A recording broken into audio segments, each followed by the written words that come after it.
Well, ano ba ang nagawang hakbang ng ating local government para sa ating palengke? Sa mga nakakasubaybay kung ano nangyayari sa palengke namin, 'di ba? Ang propose nila magkaroon muna ng pansamantalang tent doon kasi sinasabi nila na iaayos ang building para sa kaligtasan ng mga nagtitinda.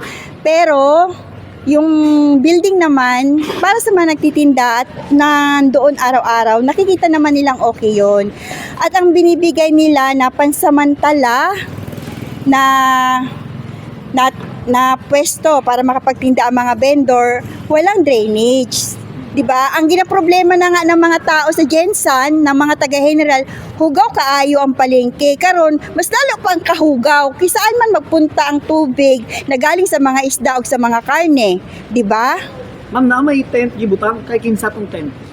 Wow, ang tent na yan, pinag-amut-amutan ng mga nagtitinda sa palengke para makatinda nga sila pansamantala sa labas. Nagko-cost yun ng 9,000 a month. So para pa sa palengke na, 'di ba, mayroon na silang renta sa loob, magrenta pa dito sila sa labas. Marami na masyado silang binabayaran pagkatapos marami pang issue sa palengke. Masyado nang nahihirapan ang mga nagtitinda sa palengke, masyado nang mahirap mabuhay sa mundo. Mas mahirap pa magtrabaho para mabuhay. Nasaan na ang katarungan, 'di ba? Ma'am, nganong nawala man tong tent dira atong dako? Sumuko na mga nagtitinda kasi hindi na nila kayang bayaran. Okay naman yung loob nagagamit nila. At isa pang ang reason, ang drainage, saan sila ang takbo ng tubig nasa kalsada. 'Di ba? Ayaw natin ng madumi, pero yung mga pansamantala nilang solusyon parang lalo naman nagpapadumi sa ating palengke. Pero ma'am, asa naman mo nagapwesto karon? Kay bawal naman sa sulod. Pansamantala, bumalik sa loob, pansamantala. Kasi nga, medyo okay naman, pero ang hirap magtinda, ang hirap magtrabaho. Ang hirap nagtatrabaho ka pero sinisiil ka. Napakahirap maghanap buhay na parang yung gobyerno hindi ka sinusuportahan. Kasi nga ang inaangal nga talaga ng mga nagtitinda ay yung talagang malilipatan nila maayos, ganyan. And then ang assurance, walang assurance kung saan na lang sila ilagay. And then yung nangyayari nga na yan na may kinalaman sa Robinson, wala silang alam dyan. Kumbaga pa yung meeting sa Robinson, pumunta lang sila doon, nag-meeting sila doon, pero walang usapan, nagpa-picture lang sila doon, na nag-sign sila ng okay. So parang ginamit na yung picture na yon para doon sa sistema na yon, na bago pa nag-meeting ang mga vendors together the management of Robinson, sa pagkakaalam ko, naganap na ang bintahan, tapos na ang deal. So para maliwanag na kung kayo din naman ang mag-observe, maliwanag na panloloko, 'di ba? Kasi walang alam ang mga vendors na wala na pala silang pwesto. Sila na lang yung huling nakaalam of all the people na wala na pala silang pwesto. Ganun na nangyayari. Ma'am, kanang ingon sa LGU na to is dili mo pahawaon dira hangtod nga walay relocation site. Unsa giday ang namitingan ana? Yun nga, hindi pa papaalisin kung walang relocation, pero saan naman nila inilagay ang relocation na pansamantala? Dito lang din naman, di ba? Sa may kalsada. So ano naman assurance? Kahit saan mo tingnan, hindi pa rin siya pwede kasi nga ang ginapokus natin doon, ang proper drainage, ang kalinisan. Balik na naman tayo sa kalinisan. Ano ang gusto nyong mangyari? Ganito, nagrereklamo ang Heneras kasi nga madumi ang palengke, so i-privatize na lang. So bakit mo naman ipaprivatize na hindi ka pa nga, kumbaga sa isang sakit, ganito yan, mayroon kang sakit, nagpakonsulta ka, pagkatapos hindi ka pa nga naristahan, hindi ka pa nga gumawa ng unang hakbang, bakit mo naman nag-a-assume na malala na pala, na kailangan mo na pala na ganitong treatment? Siyempre hingi ka ng pangalawang opinion. Para lang din yan sa palengke. Ano ba yung nangyari sa palengke, di ba? Hindi sila humingi ng opinion kung ano ang gagawin nilang hakbang para maging malinis ang palengke. Kasi yun ang problema, ang kalinisan ng palengke. Saan napupunta ang taxes ng mga vendors? Di ba meron silang mga binabayaran para sa mga kalinisan, sa mga basura? And then ito ka, di ba may mga taxes ang vendors? Kailangan natin na galing mismo sa LGU na mag-supervise sa mga vendors para sa kalinisan, maging stricto sila kasi ang alam ko sa palengke may mga rules naman yan sila para sa kalinisan. Siyempre kailangan yan i-supervise ng LGU. Ilan bang tao ang kailangan mag-supervise sa ganito kalaking palengke?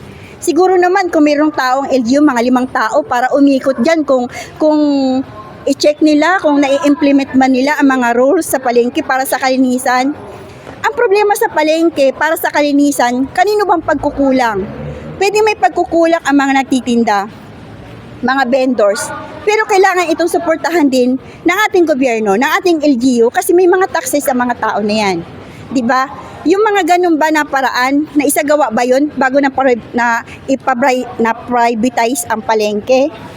Naggawa ba sila sa lahat ng paraan ng pagsisikap nila na malinisan ang palengke? Kasi yun naman lang kaya ang common denominator nila lagi ang kalinisan. So marami nagrereklamo doon. So doon na lang tayo, panghawakan na lang natin yung tamang rules, i-adapt ang rules, i-implement ang rules ng kalinisan. Simple as that. Ma'am, except sa kalinisan, sa drainage system, unsay maingon nimo anang gihimo nga temporary relocation site sa Tumbangan para sa mga fish vendor? Katong gidrawing-drawingan. Hindi nga siya pwede. Kasi nga, saan nga pupunta ang dumi, ang dugo, ang lansa ng isda? Di ba sa kalsada? Sa kadakon sa drawing, unsay maingon nimo ana? Sa kadakon sa space, sa butangan nimo dito. Hindi makatarungan. Hindi makatarungan. Okay ma'am, masasabi niyo po ba na na-take advantage ang mga vendors, no? Nag-take advantage ang mga vendors na murag napasayo mo o pa-relocate tungod lang sa kinahitabok nga linog ma'am? Yes. Yes, kasi nga parang naging reason na lang to Naging reason na lang din yung kalamidad na to para mapaalis ang mga vendors sa kanilang mga pwesto. Pero ang iniisip pa rin ng mga vendors, ng mga nagtitinda diyan, may kalamidad na nga, may kalamidad na nga, nahirapan na nga mga tao kasi may kalamidad. Lahat naman sila nalindo, lahat naman sila mga biktima.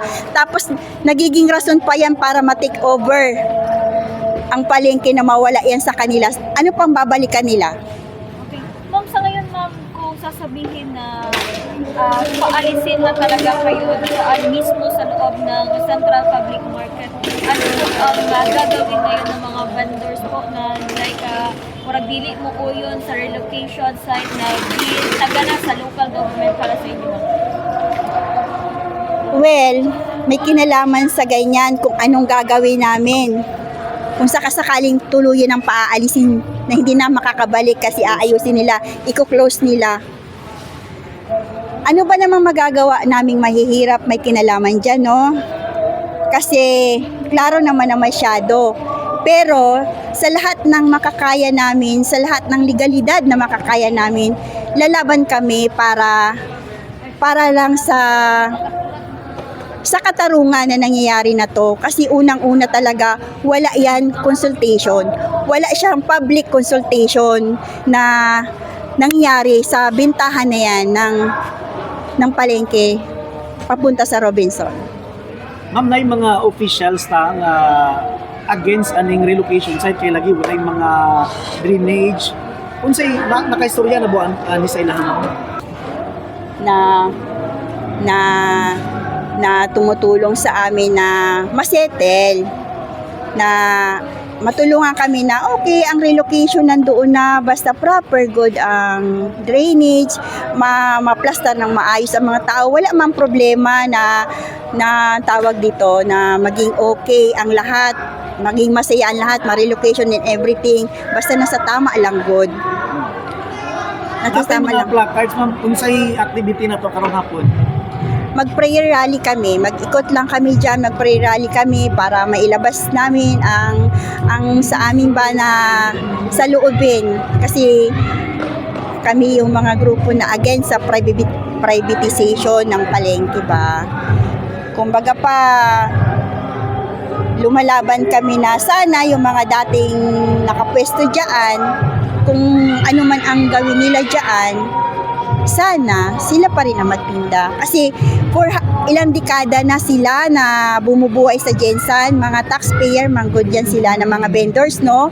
So, syempre, yan din ang inaasahan ng mga pamilya. So, napakaraming maliliit na negosyante na umaasa sa palengke. At nasa batas natin na wag natin siilin ang mga tao na naghahanap buhay para sa ating mga pamilya.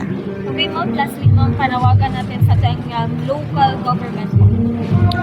Para panawagan namin sa local government na sana hipuin ang puso nila, na tingnan nila ang aming mga hinaing, ang aming mga concern bilang mga dati na mga vendors na dekada na naghahanap buhay na tumutulong sa Jensan, na mga taxpayer sa Jensan. Hindi naman kami kumikilos ng laban sa local government. Pero syempre, meron kasi tayong problema na kinakaharap na naapektuhan ang palengke at ang mga naghahanap buhay sa palengke.